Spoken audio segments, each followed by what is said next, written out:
All right, this video is for the worksheet 2-1 for the class Discovering Exponents and Polynomials.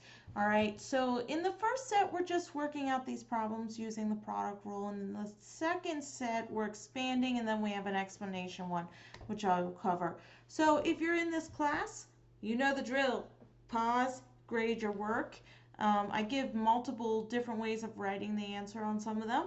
If you are not in this class but are saying, hey, I'd like to learn this, in the description, link to my OutSchool class, and you can learn this live.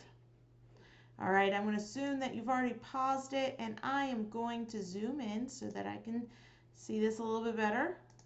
I'm going to change my pen. All right, so this one, I cannot use the product rule on it. So actually, I should put, since it said use the product rule, I should have gave a option of an answer, cannot use. Okay, I can't use the product rule. Why? They do not have the same base.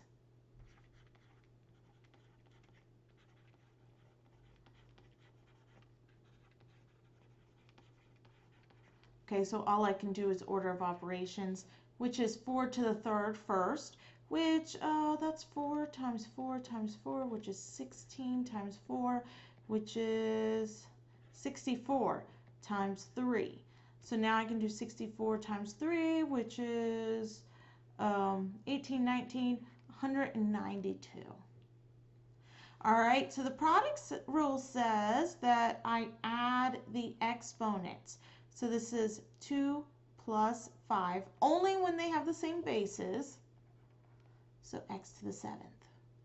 All right, so I'm adding the exponents. Negative 3 plus 7 is is x to the 4th. All right, this one we have some coefficients. All we have to do is multiply those coefficients. So 3 times 4 is 12.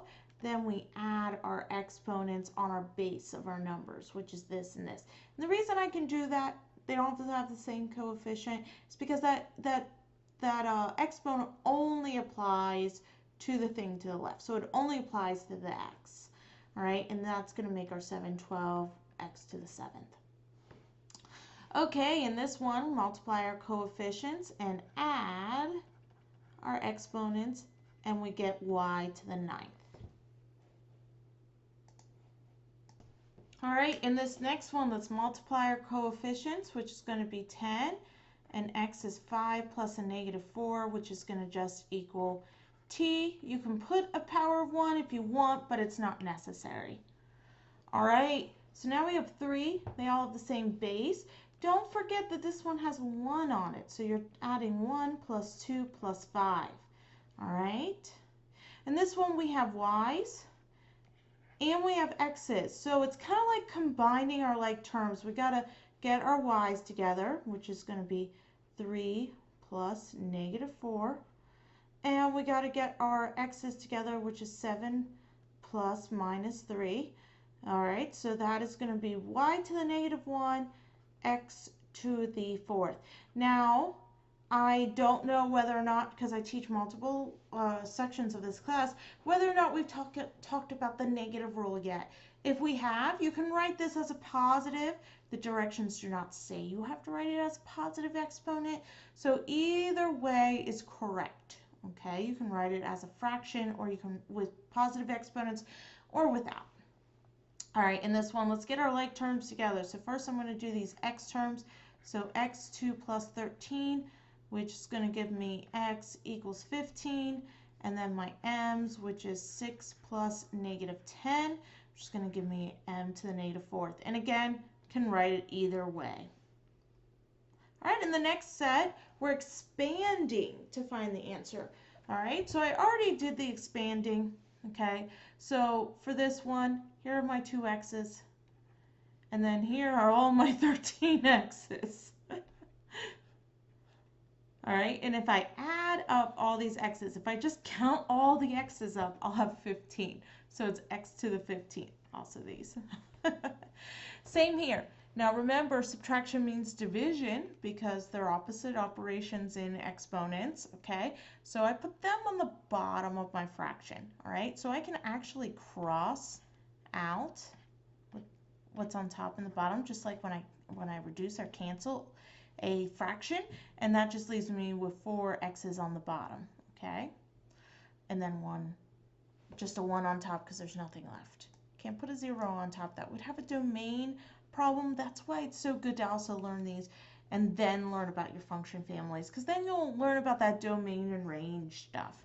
So you may want to check out a class like that. I have a general function family class, and we do get into domain and range. We do it from more of a conversational point of view. So you may want to check that class out next, or there are plenty of classes on domain and range on OutSchool. It's an awesome site. All right, so I write out all my p's. Here's my 2. Here's my 6. And if I add them all up, there's 8 of them. I do the same thing with my q's, and if I add them all up, I have 12 of them. All right, explain the product rule in your own words. Okay, so the product rule is just the expanding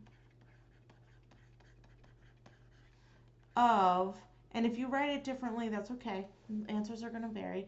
The expanding of the exponent. So exponents are just, so I'm going to give an example. This one, okay? So exponents are just repetitive multiplication. So this is x times x. That's this one expanded. And then x times x times x times x times x is this one expanded. Okay?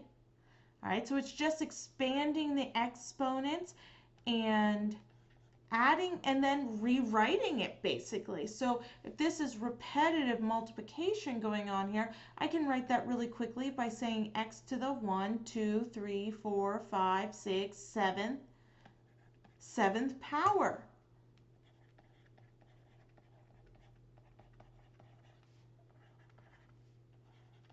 That's all it is.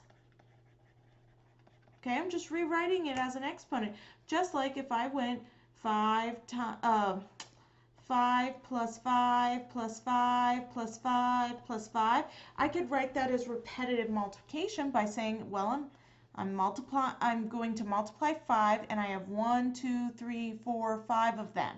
5, 5. So I'm going to take 5 times 5. I mean, it's the same process, only now we're going from multiplication to exponents. And they just made a rule to make it easier.